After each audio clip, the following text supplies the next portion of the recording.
Hey, somebody's got to flood the field. You have? Excellent. Good morning, afternoon, or evening. You are listening to the Professional Noticer. Hello, everyone. I'm Andy Andrews. Hey, thank you for making me a part of your week. My purpose here today and with every show we do is to play the part of a best friend or a coach. I want to help you live the life of your wildest dreams by giving you access to the greatest mentors the world has to offer today. The Professional Noticer is sponsored this week by our friends at Tucker ATV, Highway 43 North in Jackson, Alabama. You know Tucker ATV carries every make and model of Polaris ATVs. They have the big Polaris side-by-sides and even the bigger Ranger Crew. Now you have to see the showroom to believe this place, though. The taxidermy, the antique displays, along with the customer service porch. I love the porch with its porch swing, comfortable chairs, television, and free coffee. And that's just the start. Now, Shannon and Lisa Tucker treat customers like family, which is why folks from 14 states have done business with Tucker ATV. Visit the Tucker ATV Facebook page and read Lisa's articles. They're very funny. Or visit Shannon and Lisa in person. Tucker ATV, the small town business with the national reputation. Well, observations and answers are what we do here on the Professional Noticer. And today we have somebody who you are really gonna enjoy. And I've already given you a little bit of a hint as to what he does with the very first, hey, somebody's got to flood the field. But I have known this guy for like 30 years, I guess. It's been a long time. I've known him since he was a teenager. How about that? And now he's a big deal. So please welcome the CEO of the Confluence Group, Tack Robinson. What's up, Andy? How are you doing, Tack? Man, I'm great. I love the fact that we're here right now and still nobody really kind of knows what you do. I mean, people in the outdoor industry probably are going, oh my gosh, it's Tack Robinson. But you and I met when you had just started with Mossy Oak.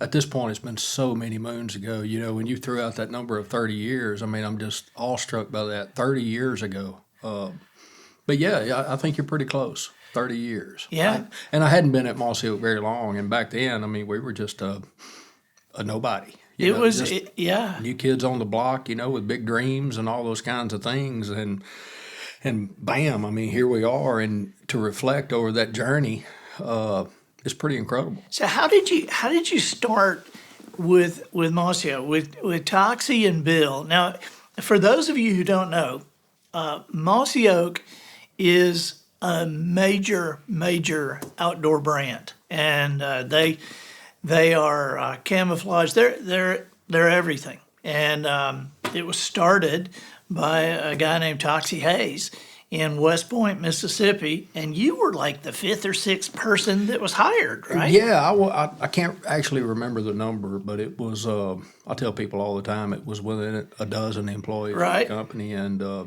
have a deep appreciation of what that must have been like then, big dreams, great ideas. Because now this is a multi-billion-dollar organization. It is. Approximately a 36-year-old brand that's just had a massive amount of influence, in shaping the ideas that we have today about camouflage and et cetera, in the entire outdoor industry. So it's easy for me to say that as I reflect over the journey. But back then, it was just like the all-American dream. Well, what was it like? How did you get started? Well, and I know you know this, but it's an interesting piece of trivia. The roots actually come back to your backyard right here in this part of the world. Right. But Toxey was just a young man, like many people are, aspiring to work for himself, build a brand, have a business, all those kinds of things. And he was working at the time at Bryan Foods in West Point, Mississippi, who at that time was the largest employer in the Golden Triangle area. Right. And but anyway, I was just a college kid. I'd been playing football, and football had kind of dried up. I had transferred from a little small junior college over to Mississippi State in Starkville. And I started hearing things, rumblings about this thing, Mossy Oak, and this guy, Toxey Haas, and probably sometime in 1986. And in fact, he LLC'd the company in 1986. So I would have been a junior in high school at that time.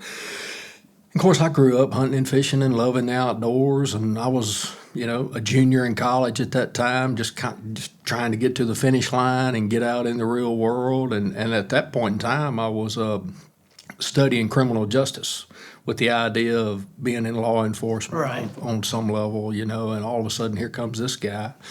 And of course, that was a different era back in 1996 than what we're accustomed to now. 86. I'm sorry, 86. Yeah. 86, thank you. It was a much different era. And, downtown West Point was robust and booming, and here comes this guy. He rents this little storefront downtown and converts it into an office and hires a few people and puts a few dollars together and makes big commitments on cutting and sewing clothes and getting them shipped into West Point, Mississippi, and developing a sales force and all those kinds of things. And real quick, cool short story. I was working odd jobs like most college kids did back then, and I had a job with Music Maker Productions, which was the promotional arm of Mississippi State University, and their job was to get the various acts and things. Concerts at the university. Yeah. And it was a Reba McEntire concert and a Clint Black concert. And just prior to that, I had the opportunity to go dove hunting with Toxey and a few people with the company, and that would have been September of 88. September of 88. And anyway, went hunting with them, had a great time. So fast forward to the following year, I believe it would. Yeah. Anyway, I'm working this show. I'm kind of on the front row working security for this concert. And in the midst of the interim between Clint Black and Reba, I noticed Toxey and his family sitting in the second or third row. So I just go over, reintroduce myself and that kind of thing. And right before Reba came on the stage, he walks up to me and says, "Hey, do you think you could do me a favor and get me backstage to see Reba?" Well, I didn't have a clue. I didn't have a clue. But lo and behold, I went and tugged on somebody's shirt tail, and you're just a college student, just working a college the show. kid holding down a job, didn't have a clue, but it all worked out. Toxey and his family got backstage, met Reba. He was a huge fan, and he came back out and he was thanking me, and he said, "Anything I can ever do for you, let me know." I said, "Well, give me a job." And the rest is history. The rest is history. And I went to work for him part-time, turned into a full-time job, and it was just an incredible journey. Can't thank those people enough for what they did for me. I went in that little storefront there, and it was around when Toxey and Bill got together. Bill was his brother-in-law, and was vice president of the bank, and so he's going to be the money guy, but how did it happen? What was the key to Mossy Oak's success, do you think? Well, I think it was a lot of factors, but the thing that impresses me the most about it all, and this is just coming from an opinion of one that spent a lot of time in the trenches, is Toxey was a marketing guy. It was his company. And it was his brand, and he sat, in the big seat. And all the key decisions that he was making along the way was in the best interest of the brand. And again, I'll highlight this again, it was a different era back then. And the vast majority of the merchandise being purchased and consumed out there was going through a very vibrant and healthy dealer independent dealer network. So we had success building those relationships. Stores. Absolutely. And the big box footprint, if you will, the mass merchants hadn't really kind of come onto the scene. But it was just baptism by fire, so to speak, and having a real conviction and what his vision for the brand was supposed to be. And if he was sitting here today, I think he would echo everything I'm telling you. You know, it was just, there is no book, there is no tutorial, you know, that you go. One of his favorite quotes is he never would take no for an answer, and that's how he got to developing his camo pattern. And it was so much more than just a camo pattern at the time. It was the colors and the way he designed the camo pattern, and it was the story he had to tell. You know, it was all about getting connected and in tune with nature and all those kinds of things. And it was such a foreign approach to developing camouflage and products. And that's kind of where that determination that he still has today, really, he relied on that then, because he wouldn't take no for an answer. And in one hand, he couldn't afford to do everything he wanted to do, but he was just chipping away and had some success and tapped into something that really resonated with the consumer market. You know, so he was able to develop a demand early that he had some success with. Yeah, you know, really until Toxey and Bill Jordan. Right. Everybody was wearing that kind of spotted camo that my dad wore. Right. Right? And then Absolutely. Then Toxey came out. Was Bottomland the first? No, actually, there was a pattern called Hill Country. Okay. And the difference between Hill Country and Bottomland was just the color schemes. Okay. It was basically the same format. Bottomland was that with brown and black. same Hill shape, Country must have elliptical been shapes, green. and all that kind of stuff. Hill Country had a gray and a different shade of brown. Okay. But it really never did see the light of day. And I guess in hindsight, that was kind of the guinea pig. But he altered that color scheme and came up with, you know, the name Bottomland. And it's currently still one of the most popular patterns out there. Yeah. I mean, Unbelievable. and it's so neat that a lot of people, I mean, that's Austin's favorite. Sure. You know, and then, you know, but people my age kind of see it as retro. And it's like that. But it's one of my favorite entrepreneurial stories. You know, $1 billion company that was started with a guy and a piece of white paper and 2 magic markers sitting beside a tree doing this, you know. You know, he gave me, he didn't intend it for advice at the time, I don't think, but I took it as advice. And I asked him a very poignant question one day. And the question was, the summary of the question was, well, how have you been able to manage all of this growth and manage the roller coaster ride of running a company? And he kind of leaned back in his chair and did the signature thought process that he has with putting his hands under his armpits. And he said, you know, I guess I've always just tried to stay attached to my intentions rather than being so results oriented. And I tell you what, that just really hit home to me. And I tell that story a lot to people who have ideas or ambitions or willing to share their ideas and ambitions. What are your intentions?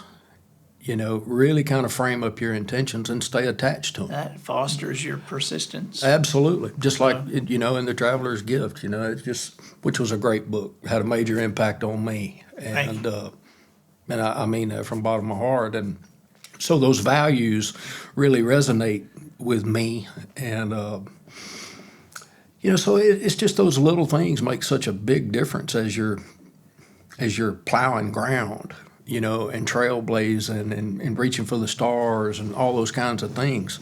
So what's the highlight of your time there? Because I know, I mean, every time you and I would talk, you're doing something else. I mean, you're doing some different job. You're in some different division. And so what was a highlight for you there? That's a hard thing to put my finger on. There's so many, you know, and looking back, I could write a book on it. I know you were producing the Yeah, television we produced shows. a lot of television, and in fact, TV had a major impact. I mean, if you really had to boil it down to say one thing, I think those guys would tell you today that television made all the difference in the world back in the, you know, early to mid 90s. Right. You know, again, it was a different era. It was. You know, when Traveler's Gift came out and Robin Roberts talked about it on Good Morning America, that was it. There you go. But now there's not a television show that's it. So to draw on that, back then it was and you know this well, TNN, the good old Right. Nashville network. Yep. They were kind of the only game in town for a national platform for hunting and fishing programming. And you had a Saturday night block and you had a Sunday night block that was dedicated to outdoor programming. And Toxey made the decision to get on TV. And he did, and it was a huge success and a lot of risk, but also a lot of reward. And that was really kind of the springboard, I think, that put us in the stratosphere as a brand and as a company. And back then, you know, from an entertainment standpoint, information consumptive standpoint, that was the only game in town. So it really worked out well for us. And I remember you guys had like big people on that show. I mean, like I remember you with Jack Nicklaus. Oh, yeah, yeah. I mean, But you ask about highlights. For me, just on a very personal level, it's the people you meet along the way. And most of them are people you've never heard of. all right, You know? right. A few are people you have heard of. But people's love for the outdoors have always meant a lot to me. And to see people live out their passion through the effort and the time, the energy that they put into having success in the outdoors and the way they try to reinvest and pass it along, and to watch that conservation spirit develop in people, Right. you know, whether it's hunting or fishing or whatever the case may be, that's probably been the highlight of my career, is just being associated with a memory that somebody has on some small level Right. to something that means so much to them. That's rewarding. You know, one of my great friends and is a friend of this show is Grant Woods. Right. And I told Grant that I'd done some stuff with you, and he was so happy to hear that you were doing good. Oh, I love Tack, and so that's just awesome, because you know Grant's Right. a big deal Right. now. Absolutely. So I have a question for you, not to put you on the spot, but you've had a lot of success, and you It's love been a long climb to the middle for Sure, me. sure. I understand what that must feel like, but I have a heart for the way you've raised your children, you know, and what the outdoors means to you. How would you sum that up, you know, with that being an intrinsic value in your life, without that being in your life? I mean, Well, without that being in my life, they aren't the same kids. You know, I hear people talk about whether it's quality time or quantity time, and it's both. And it's a quantity of time that has quality in it. And I got to say, I've said this before on this show, so it's no surprise to anybody, but I think that hunting does something between a father and the kids, or the mom and the kids, or between the husband and the wife. Hunting does something that no other sport, including fishing, does. And it provides something necessary for growth, and that is quiet. You know, I mean, you know, I would go fishing with my dad, and we didn't have a boat, and so he would be on one side of the pond and I'd be on the other side of the pond. We were spending time together, but wasn't a lot of talking going on. And then when we did get a boat, you know, he was at one end of the boat, I'm at the other end of the boat, and we're moving all the time, we're casting, we're small talking. But when I would go hunting with my daddy, and I'm snuggled up under him, and Daddy's talking to me like that, and you know, gotta be still, be quiet. And I remember, you know, Bill Sugg, who is like one of your father figures. Absolutely. You know, Bill is the second in command, I guess, Right. at Mossy Oak, and I never will forget one time when Bill took me and the boys out there in West Point, where he's putting us out somewhere, and had this little, like, it was blind before there were blinds everywhere, and the boys got out of the car, and they were talking in full voice when we got out, and Bill said, hey, come here just a second. They came over, and he said, you know how your mama doesn't like you to talk loud in the house? He said, well, this is the animal's house. And he said, and so we always respect them and we're quiet. Well, to have Austin and Adam sitting with me for many years before they got to sit by themselves, and you're there for a couple of hours or 3 hours or an hour, and there's no games. There's you're not on your phone. You're just watching the woods and you being quiet. But a parent and the child can whisper and they can talk. And there were some very serious conversations that took place during that time with my boys.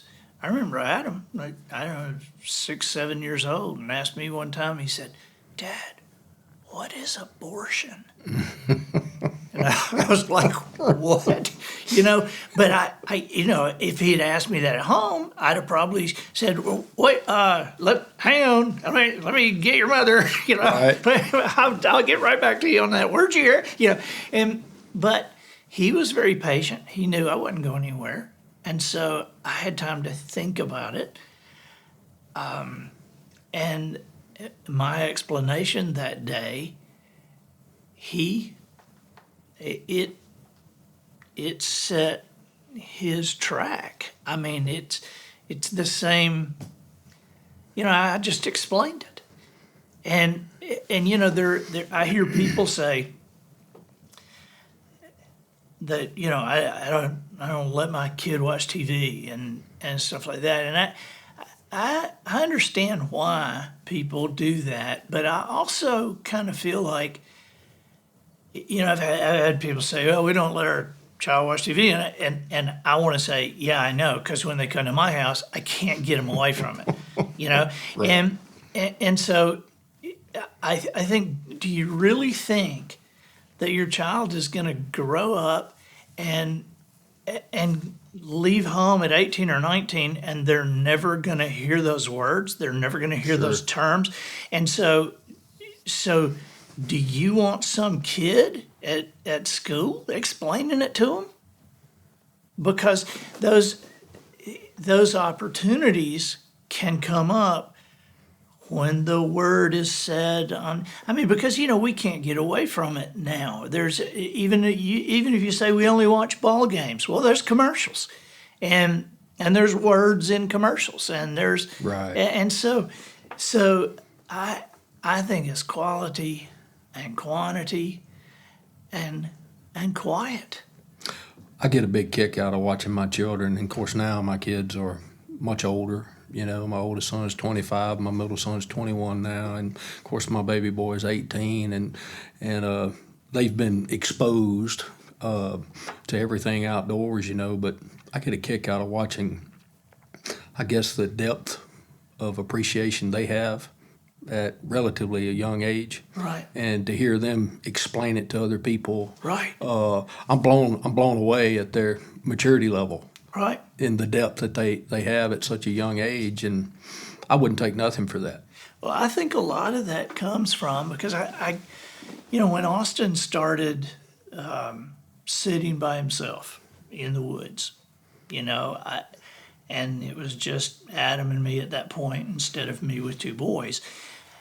And I thought, well, gosh, that time is gone, to teach Austin and all.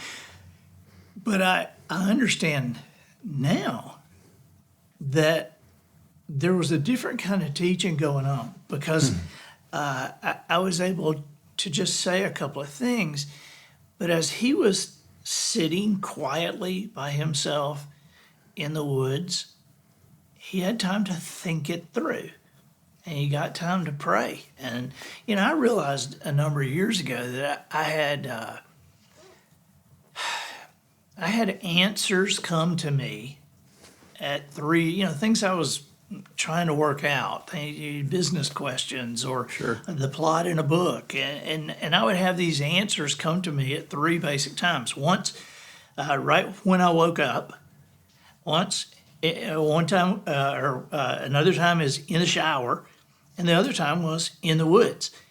And I realized those are the only times I'm quiet. I mean, and so, I've heard hunters say all my life, I feel closer. I feel like I can hear God better in the woods than I can anywhere else. And I sometimes I feel like God's saying, I bet you do. That's the only time you shut up. It's the only time I can say anything. Well, just as a father and as somebody that's been in the business, that's the thing that I guess I really take away now is I just know that it's had a major impact on helping shape some values that are instilled in my children that I have a lot of confidence in. Right. And I'm not. So when I'm saying hunting, you know what I'm meaning. Sure. When I'm saying hunting, I ain't saying you got to kill anything. I mean, go hunting with your camera. Go hunting by yourself. It's such a misunderstood topic, to people that don't do it. And I can't stress this enough. And just remove your ideas of hunting, what that may mean to you. But if you'll take time to put the effort in to get outside and explore nature, expose yourself to it, it'll have just a tremendous impact on the way you, on what you think you know. Right. That's what Jones said. Can't believe everything you think. There you go. So same holds true with outdoor activities. So I wouldn't take nothing for it, and have been fortunate to have spent a professional entire career in that space. Well, now let me.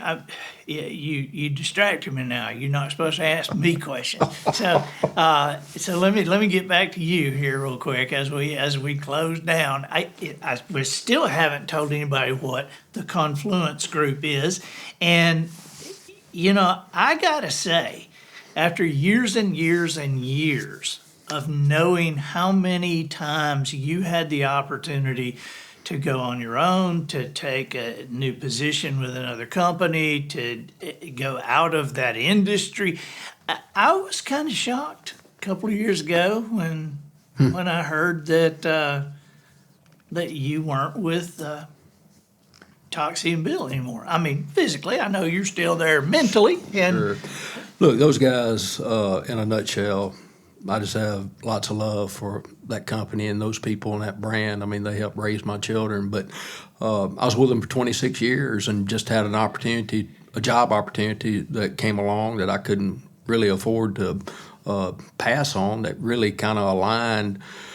It was a good time, both personally and professionally for me, and I had been affiliated with it for almost a decade. So name it. So I went to work for an outfitting business down in Jonesville, Louisiana called Honey Break Lodge and Outfitters. And as I said, they were a client of mine within the role at that time that I had within the company. So I'd been affiliated with them for about a decade.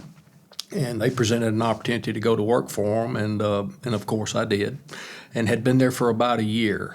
And it crystallized with me, maybe like your thoughts come to you in the shower or something, over the idea of creating the Confluence Group. And the Confluence Group is really just a marketing department of the mothership that owns Honey Break Lodge. But it just gave me an opportunity to assemble a team of people that had great skill sets, great hearts, great intuition and experience in the outdoors. And it was just a fancy name for doing things ourselves. So I was able to fall back on my experience in outdoor production and some relationships that I had made inside the endemic outdoor trade space. And when you pair or couple that with the talent and the budgets allocated to go put people together, it just gave me an opportunity to do some things that I had a lot of confidence in. And so that's what we did. So we put the company in Mississippi, LLC'd it in Mississippi, and hung our shingle out as a marketing firm and that kind of thing. And that was almost 6 years ago now. Wow. And we've just been able to capitalize on the success of Honey Break and expand our business a little bit. Well, I know when